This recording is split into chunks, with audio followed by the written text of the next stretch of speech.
All right, one moment. Let me open it bigger. The best way to begin the rubric is to follow Ken Copray. And Shot, scene, composition. and there's the link There's a for link, yes. go ahead. Shot, scene, composition, well composed shot, scene, good use of natural light, clean audio, chapter 8 slash Copray PDF.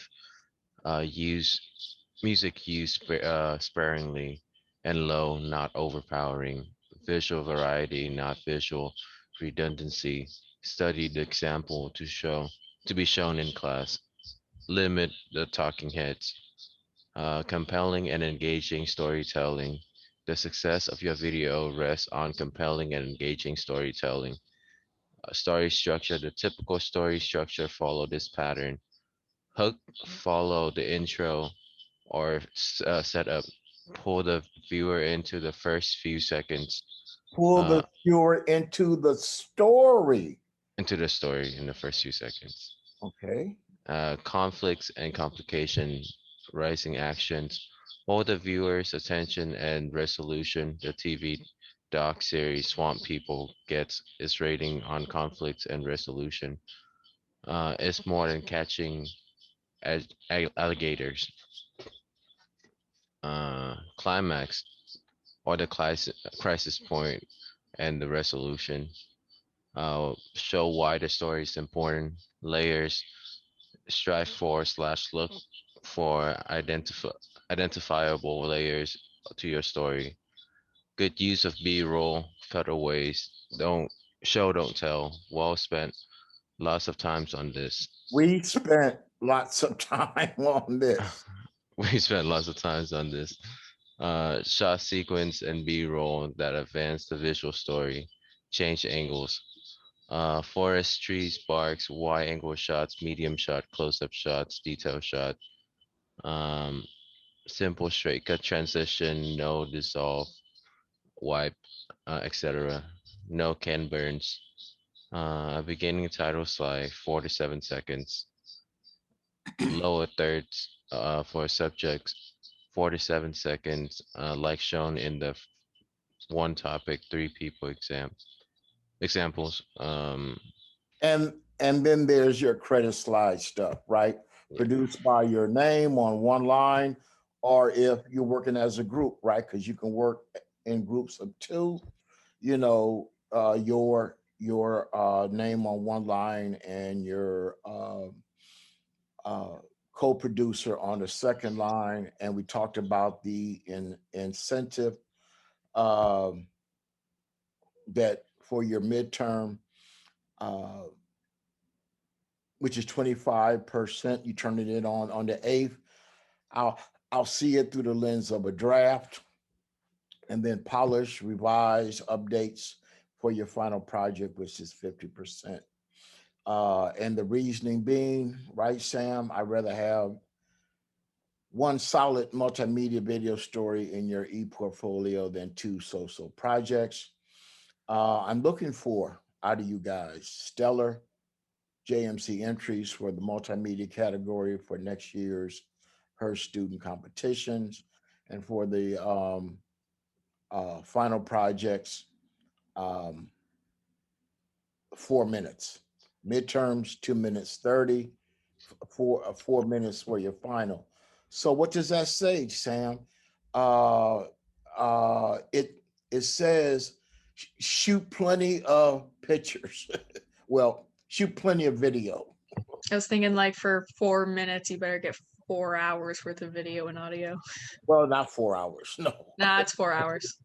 But the rule of thumb uh and with these pieces is you shoot 10 to 1. You shoot 10 times more. And so I would say for a 2 minute and 30-second piece, you really want to have a good 20 minutes or so of video.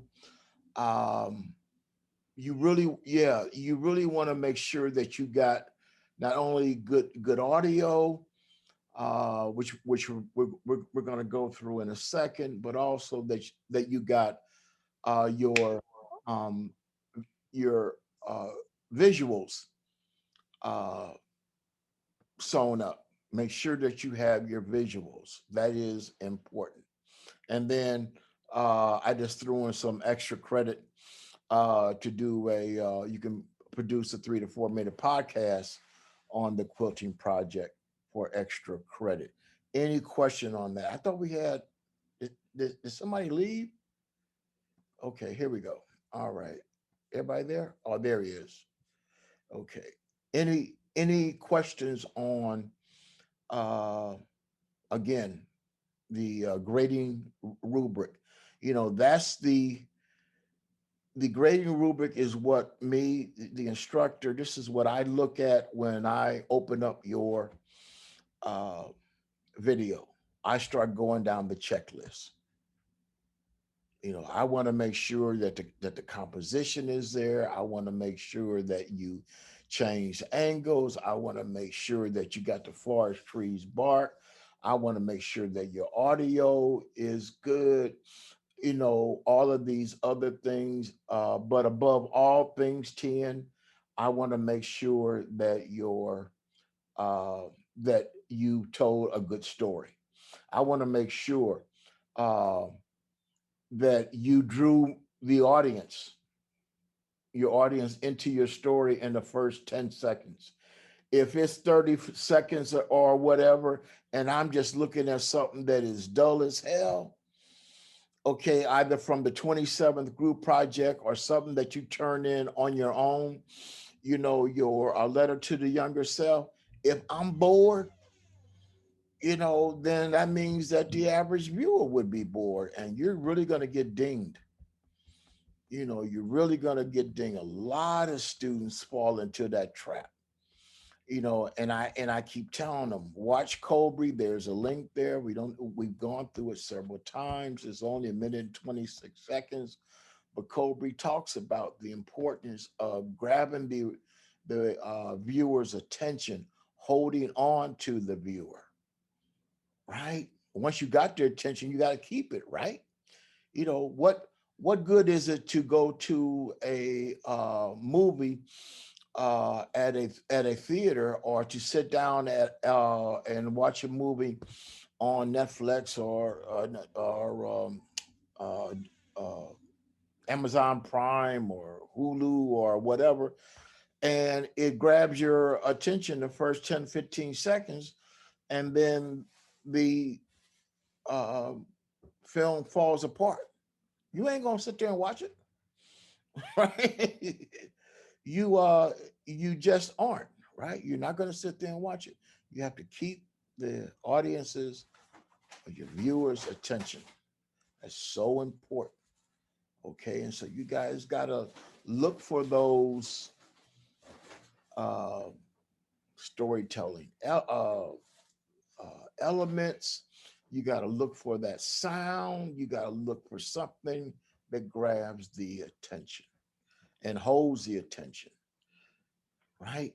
Your piece needs to have some, um, we call it the narrative arc, some rising action. And once we get to the rising action, we need to have some conflict and resolution, right? All films do, right? I don't care what the movie is or what the TV um, series that you watch is, right? Look at any movie, that's the formula, right? And to know that you have a good movie, when you get to the end of it, it's so good you say, wow, I want to watch that again. That's the indication that you uh, um,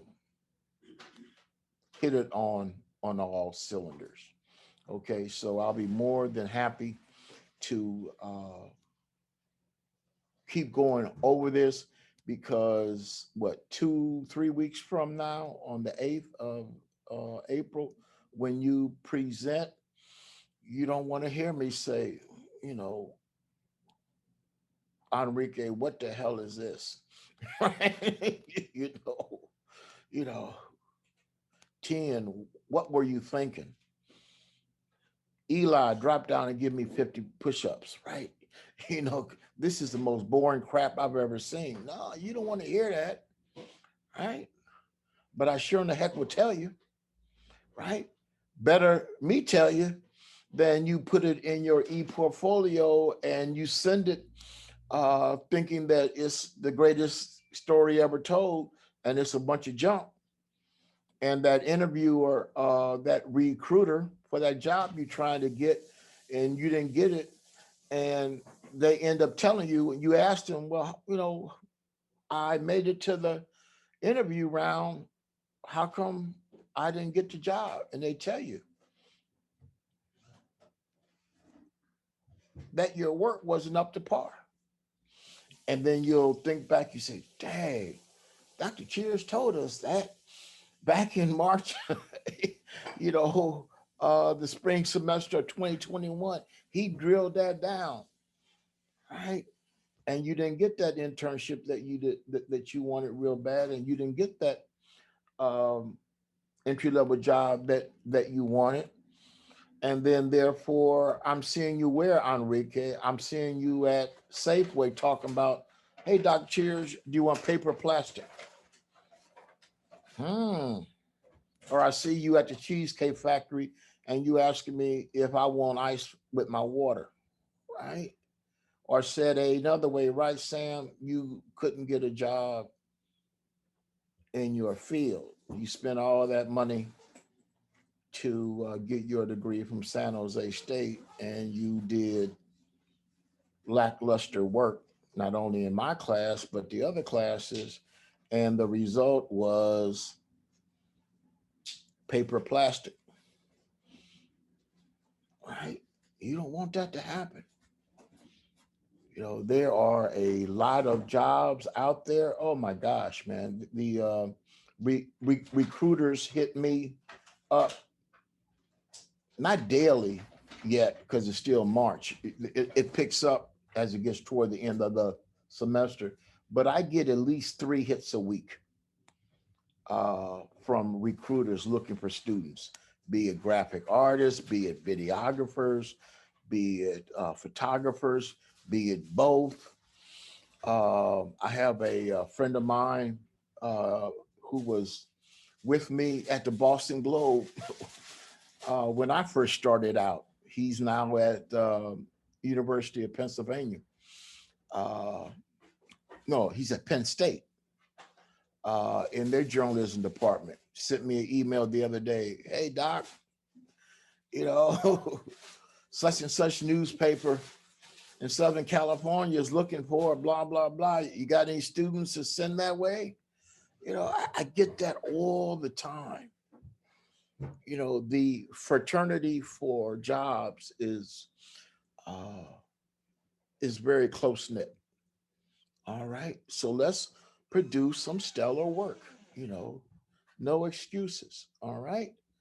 So again, there's the grading rubric, and need for you guys to uh, pay attention to it. And uh,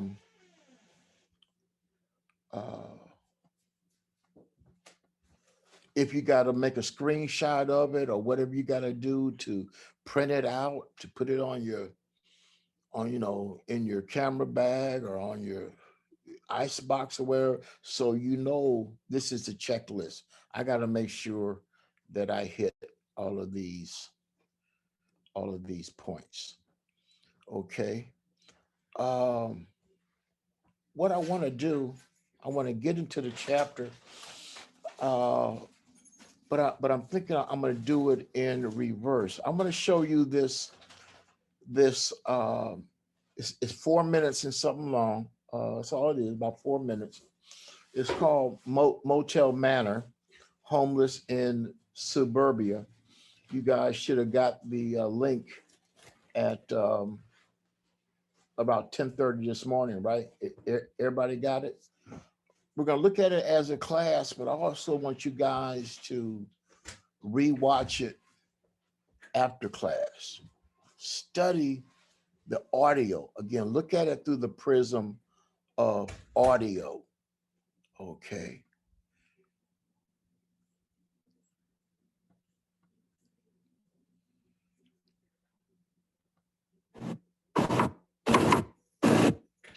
Man, I don't know why it's doing that. Oh boy. Let me let it. Yeah. Go hit 201. Let me let it buffer, right? It was doing that earlier this morning, then it got right. No, I'm not going to play it unless it's right.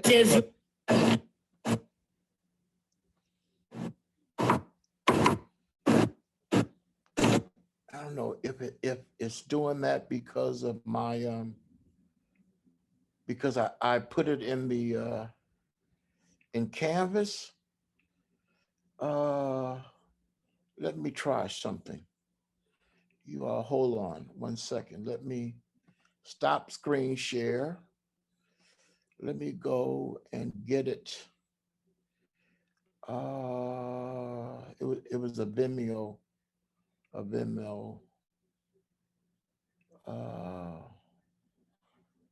Let's see.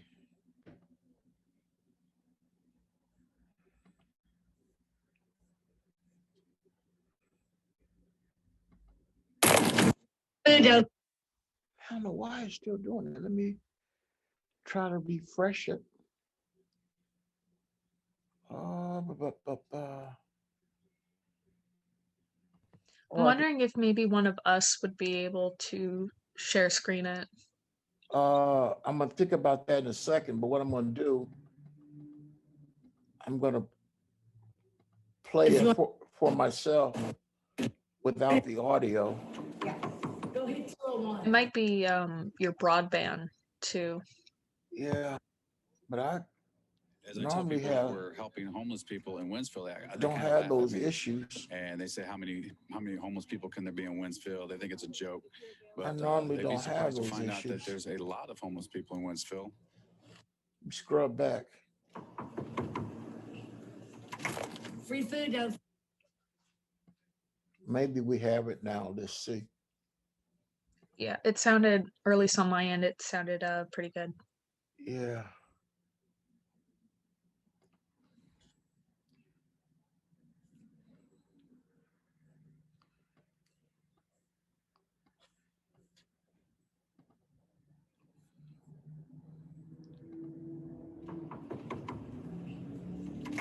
Free food downstairs. You want? Is there any more? Yeah. Go hit 201. I'm getting hungry. Are you hungry?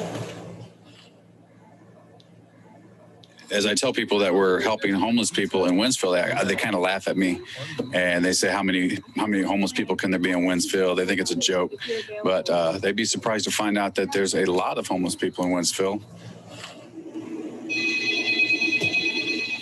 Wentzville budget in. Yes, come on down, sir. I'm seeing a lot more families. I see a lot more kids, teenagers, and I don't know everybody's background, but I'm sure that, you know, people lose their jobs, they lose their cars, they lose their houses, and this is where they find themselves.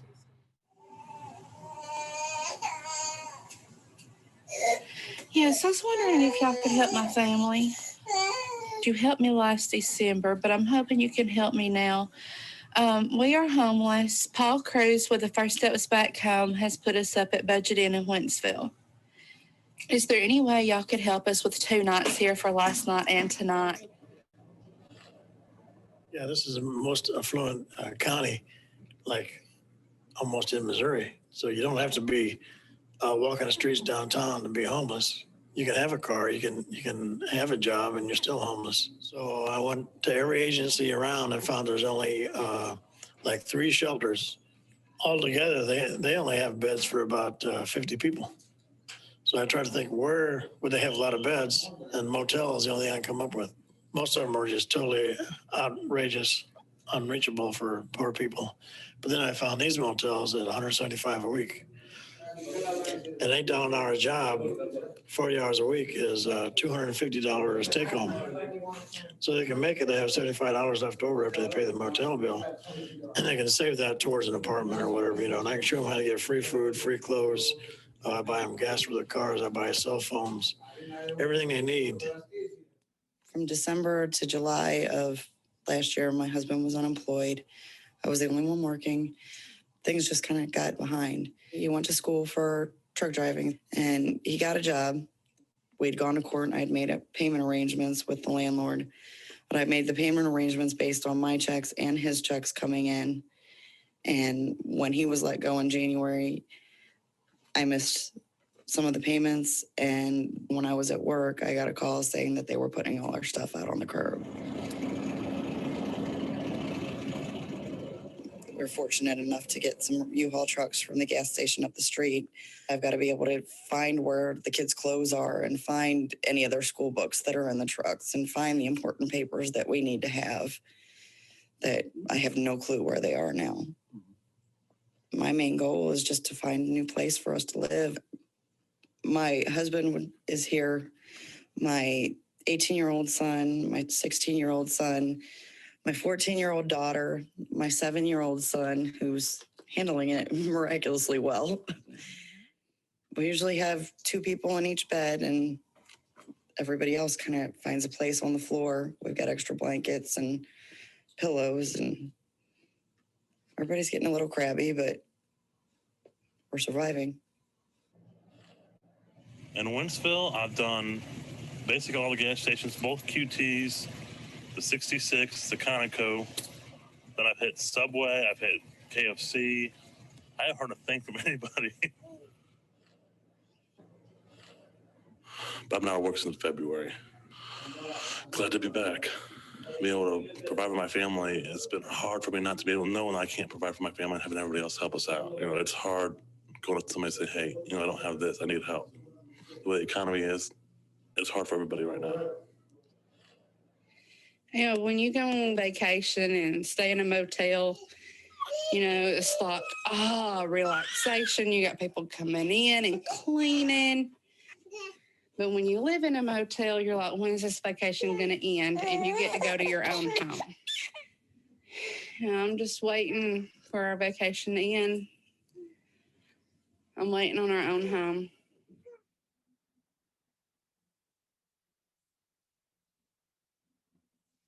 Clearly, what this was, folks, was not only amazing storytelling. Okay, this was a finalist for the Pulitzer Prize a couple of years ago by Robert Cohen, photojournalist for the St. Louis Post-Dispatch. But what I want you guys to do on your own is to go back and watch it through the prism of just the audio. See how it pulls you in at the beginning, that knock on the door, the motel clerk, telling them, come on down, there's breakfast. We got the phone ringing, we have all of these things. We have the background noises, with the kids, right? That's important. Okay. We don't have the background noise, right? When the dad is talking, he's talking about what, Sam? He's tried jobs here, there, and blah, blah, blah. It's show, don't tell, right, Eli? We actually see, on the scrap of paper that, he's crossed out all the places where he's tried to apply for work. So it's show, don't tell, is visual, it's changing angles, it's all there, but the audio is just spot on. Didn't need any music. I think this is me personally. Enrique may differ with me because he's a music man, but we didn't need music. I think music would have interrupted. Music would have taken us somewhere that we didn't need to go. We didn't need music. We needed to what? And they talk about this in the uh, chapter. We need to be drawn into their life and on the journey of what they're going through.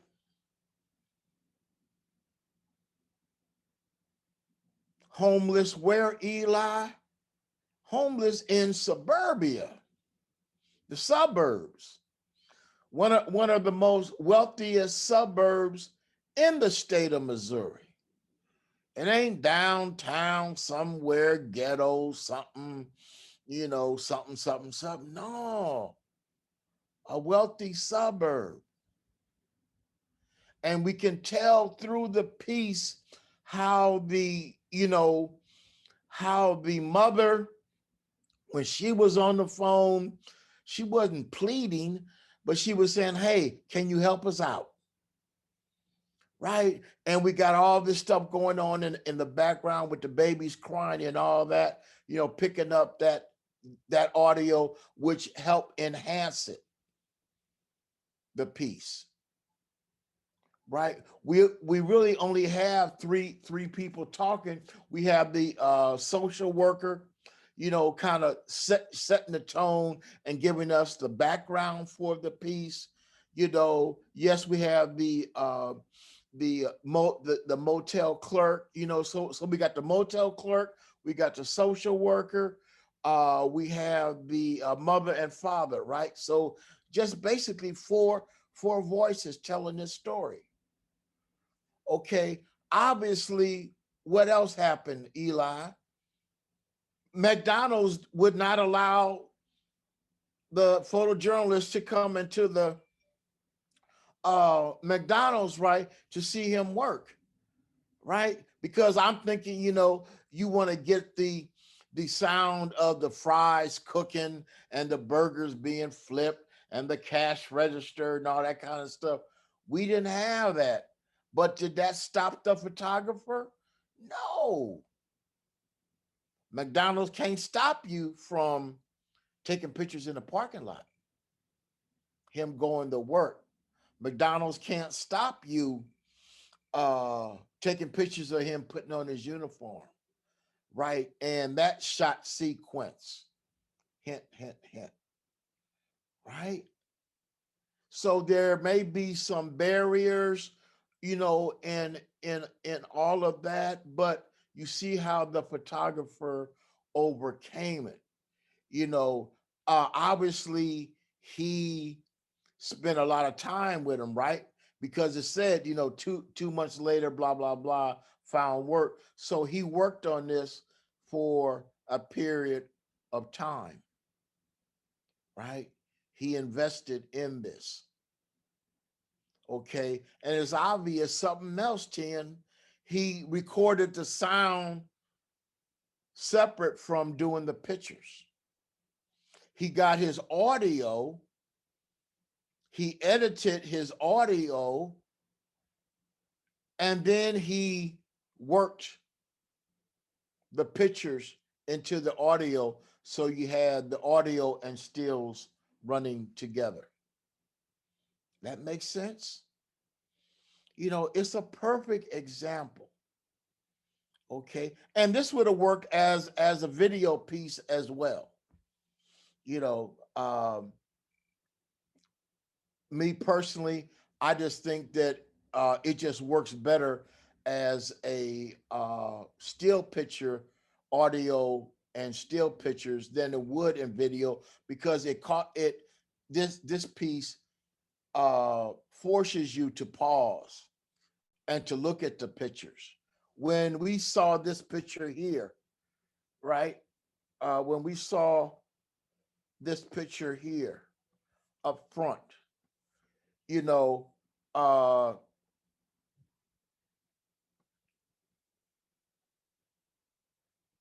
that's your establishing shot, right? Blah, blah, blah, blah, blah, right? Shot of the town, another establishing shot, medium shot, close-up shot, detail shot, changing angles, right? Having dinner in the back of the of the car. There's your detail shot. That beautiful window light, evening light.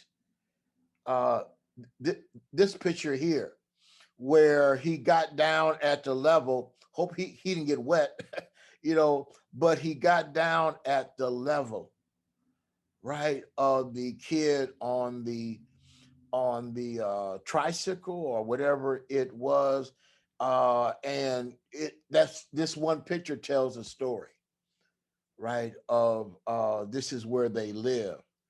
We saw here where when we grew up, many of us may have ridden the bus. The bus picked us up a block from our home or in front of our home and brought us back there in the evening. Well, you know, these young people, the bus picks them up in front of the Budget Inn and drops them off there in the evening, right?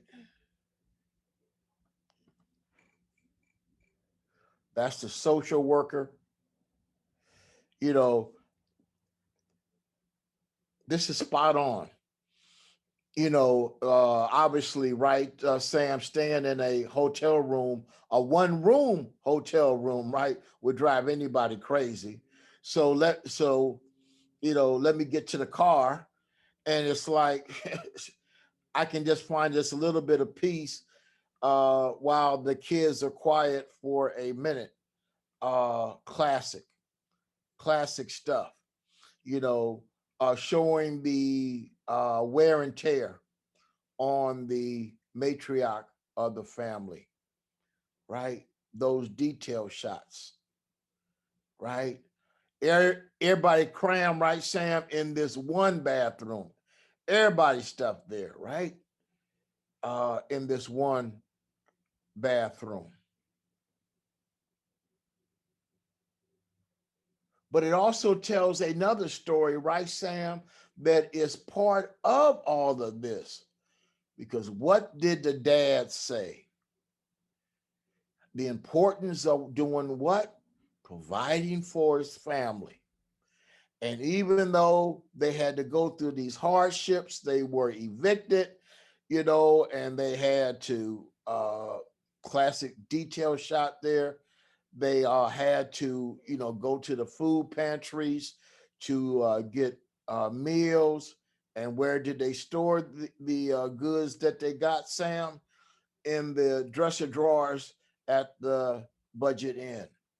You know, um, the mother talked about what? She talked about being evicted. And so when you're evicted, the first thing you got to do is try to find something to put your stuff in. Then you got to find a place to store it right away, right? Because you can't keep that U-Haul forever, because we've all seen them drive up, up and down the streets here of San Jose. The smaller ones are what, 19, $20 a day. So, you got to hurry up and find a storage unit that you can put your stuff in, find some people to help you, right? And then we have the shots, you know, where are the papers for the kids' school? Where's this? Where's that? You have no idea because you had to get out of your place pretty quick, right? The mother talked about, everybody being crammed in there, but doing the best that they can. You got one bed, some sleep on the bed, the others sleep on the floor, right?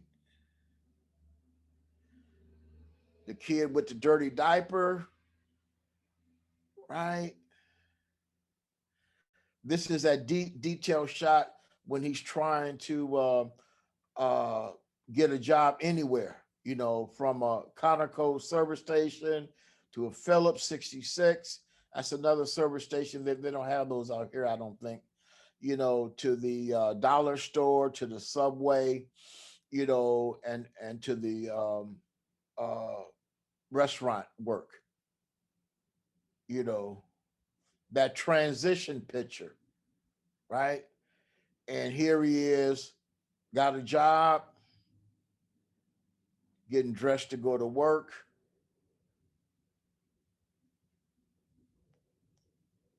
Shot sequence, and and I think we had one. Yeah, you can't go inside McDonald's. So what do? Right, Sam? You don't complain about what you don't have. Let me make it work. The manager of McDonald's can't come out and stop you from taking pictures on the parking lot because that parking lot is not private property, right? And then we've all seen these type of pictures, the swimming pool at the motel or hotel where we would stay, but the mother saying, "Hey, look, I'm ready for this vacation to end," wanting uh, permanent place to live. Classic, you all, classic, classic. I'm telling you. Okay. So let's study that. Any questions on Motel Manor? Anybody? Anybody? 10, Enrique, Eli, Sam, anybody? Okay, let's go through the chapter real quick. Do that. I'm gonna pull it up on my PDF. This on my desktop. It just flows a little bit better than the one that's embedded in the in Canvas. So let me go to share the screen again and bring it up. Eli might say that Elvis is the king, but what's king, Eli?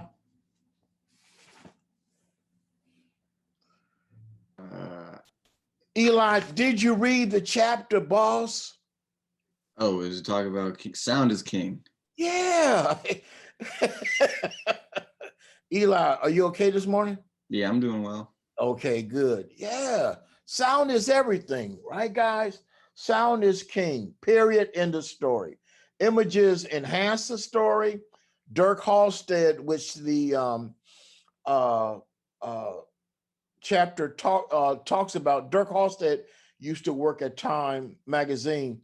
He did a workshop for us at JMC a few years ago on sound. And he argues that if you close your eyes while watching 60 Minutes, you can absorb the story with no problem. That is so true. Um, uh, I pulled that from right here. Sound is vital to understanding what it is that you're watching. Okay. The same is true with listening to an NPR story. I think I've told you guys before, whenever I get on the road, I drive to LA or drive a couple of hours up Northern California.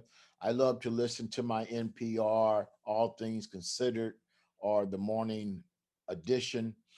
The audio storytelling, the wild sound or the natural sound, it just grabs your auditory sensors. It just does it extremely well.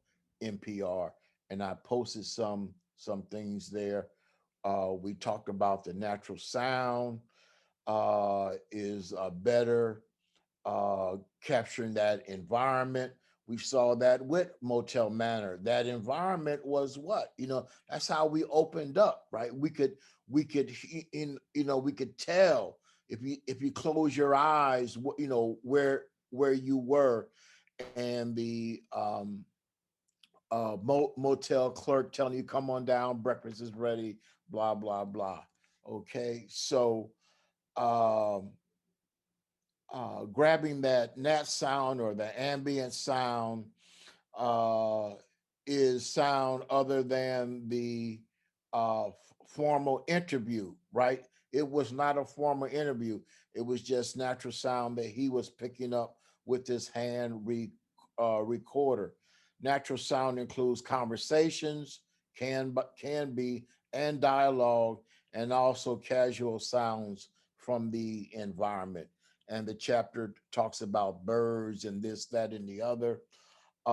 Let me tell you all, there are sound recorders out here. That's what they're called, or sound technicians or sound engineers. They make six-figure salaries. Uh, you'd be surprised if you're good enough. Just freelancing for film productions, doing music videos, doing commercials, and the like. A few years ago, I was hired to be second camera on a shoot here. They were shooting a pilot for a trying to pitch something to uh, one of the cable TV channels, and they needed somebody on second camera. And I got a call and did the gig. Uh, but I spent the entire day glued to the freelance sound man and the audio engineer, and just getting a better understanding of just how lucrative that can be. If you're not attached to Paramount or Fox, uh, uh, movie house down in Southern California, can you make it? The guy that I work with said, "Doc Cheers, I'm booked 300 to 330 days a year." So you can imagine, times what they charge per day, $500-600 a day, depending on the shoot, sometimes more, right? He was leaving San Jose. This was a 1 day thing. He had to catch a plane the next morning. Had a job. I think he told me Knoxville, Tennessee, on another freelance shoot, and on and on. And I mean, that busy. For you to work 300 to 330 days a year out of 365 days a year, doing well. And again, that type of work is largely what, Chin? It's word of mouth, right? If you're good at it, you're going to be hired over and over and over and over again. And if you're booked, they're going to ask you, what can you refer us to somebody else, right? If you can't do the particular gig. And of course, you will have a network of other sound engineers that you uh, rely on in your network. Uh, Kim Kamenich, who used to work for us in JMC, Kim used to say uh, that one perfect word might be worth 1,000 pictures. That is so true. How important it is to grab that one um, sound, that one word, that conversation, that sentence, so forth. One perfect word might be worth 1,000 pictures. When you're out there, remember to record relevant background sounds. We saw that in the piece that we viewed, like water, wheels, rushing streams, grinding gears, and so on. Uh, if for only a moment or two, viewers feel as if they're on the farm, in the slaughterhouse, or on the street where your story takes place, you have succeeded. Try watching a TV series or a movie, or sit in a cinema house Listen the first few seconds of the film. Oftentimes, it's the audio that pulls you into the story. We looked at Trumpet Kid, I believe, in this class. We looked at Jimi Hendrix, and of course the accordion sisters. Sound pulled us into the story. It was a trumpet kid playing his trumpet loud, blaring it, that pulled us in. Mel Khan's accordion sisters. It was the playing of the accordions that drew us in, that got our attention, that drew us into the story. And again, with Jimi Hendrix impersonator, it was the guitar that pulled us in. Um, if you look at the tips in the chapter that says that it's important to get at least a minute of what they call room tone, okay, and to also use handheld devices whenever you can. The audio that is attached to your DSLR cameras, and even to a degree coming out of your iPhones, it's okay. It's passable. Okay, do not go out and spend, $600-700 on some expensive gear that you don't need right now. But you see right here, audio as an opener, what we just talked about. This is an example of a recorder's out gathering audio with, what is this, Sam? It's a windscreen, right? It's Yeah. important. What did I see on a lot of your one topic, three people interviews? You guys, right, doing it on your smartphones or your iPhones, you picked up a lot of that When, wind, right? yeah. And a lot of truck noises and all of these other things, right? Uh, didn't ding you on it, won't ding you on it, but it's something to be aware of going forward. I actually had a professor at my JC who was doing a documentary and somebody forgot the windsock. So he told me he just took off his actual sock and put it on the microphone instead. Okay. So that's Yeah, usable. yeah, you know, whatever works, right? But Yeah. make sure that you want that uh, uh, wind sock, as you call it, to Mhm. muffle out that other noise. There are several different types of microphones. It may be a little advanced for us, but you still need to know about it. You need to know about the omnidirectional mic and the unidirectional mic. The omnidirectional mic uh, is good for recording what's in front of you in terms of a person speaking. It picks up 50% more than what is in the room or in the area. Okay, that's the omnidirectional. Unidirectional, say you want to pick up some room tone going into a basketball arena, right? You would use a unidirectional mic to pick up that type of sound. Okay. Um, Recording with the hybrid cameras. What's a hybrid camera? A hybrid camera is a camera like this DSLR here, which shoots stills as well as video.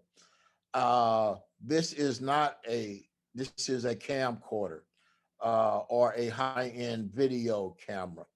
The problem with these now, Canon, give them credit, Canon has gotten better because they used to didn't have the audio jacks, for the microphones, and it just used to be very complicated. But Canon got smart with their R&D, research and development people, and they quickly got that fixed. And so you can plug the your microphone, which you would have on top of the camera on the shoe, right? You can get better audio. You see it a lot. I still prefer, because if you're shooting video and capturing audio with these hybrid DSLRs, oftentimes you will pick up that grinding of the motors inside these hybrid cameras. And it's not ideal. And, you know, the purists will have to wash it through Audacity in the past, or Audition now, to get that audio cleaned up. Okay, so I'm I'm not going to be ticky tack for that for this class, because this is a beginning class. If this was a documentary class, we would be doing something totally different. Also, you will see that a lot of these microphones on top of the cameras and the hookups with the subject are wireless now. That's something good to learn. You just have to learn real quickly how to deal with the radio frequencies to make sure that the frequency on your transmitter coming from the person is in sync with your microphone on top of your camera. Lavalier mics are good. I use them 99% of the time when I'm recording interviews for my documentaries, and I hide the cords. If I'm not doing wireless, I just hide it under the person's shirt or jacket or blouse. And as we can see here on the left here, these are the wireless uh, setups, the transmitter. One goes on top of the camera, right? And this one goes hooked up with the person that you're interviewing, and you normally will hook up the transmitter on their belt buckle, okay, out of sight. Then there's also the boom mics, okay, with the what headphones. You haven't seen anybody here, TN, using earbuds. You really need to have uh, a good set of headphones, okay? You can see this guy out shooting without the windscreen. Interesting. But maybe he didn't need it, right? And you can see this gentleman hooking up a lavalier on this young man that he is um, getting ready to do an interview with. Again, some of the essential accessories for recording sound. We talked about it, the windscreen. You can see here with this person doing everything, uh, listening through the headphones and the monitors and all of that. You got to make sure that you don't override that gain, and your audio begins to peak. You got to make sure that it stays within the range. These are just little things, because you do not want to get back to your editing suite and your sound is screeching and there's a lot of noise. Okay. I just love these six rules uh, on page 115. When placing the mic, you place it close. Close is always better. You can't hear problems without what? 10. You weren't paying attention. You Sorry. can't What was your question? you can't hear problems without what? Without headphones. Without headphones. You monitor your volume controls and stay within the limits. That's what I just got through saying in terms of peaking your audio. You want to stay within the limits. Uh, you have to listen for, you have to be very careful when you're out there. If you're out there, say on a street corner, right, Enrique, doing the man on the street, and the fire truck or the emergency vehicle is coming down the street with the sirens on, well, what do? You wait until they pass. It's that simple, right? You don't go out and flip the bird to the emergency, right, or to the cop or to the fireman or to the EMG person. Hey, you're running my shot. Well, come on, you know, wait until they pass by.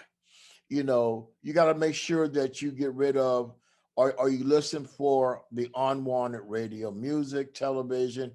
Airplanes is another thing because San Jose State and pretty much large portions of downtown San Jose anyway, we're in that flight path, right? That takeoff and landing path of the airport.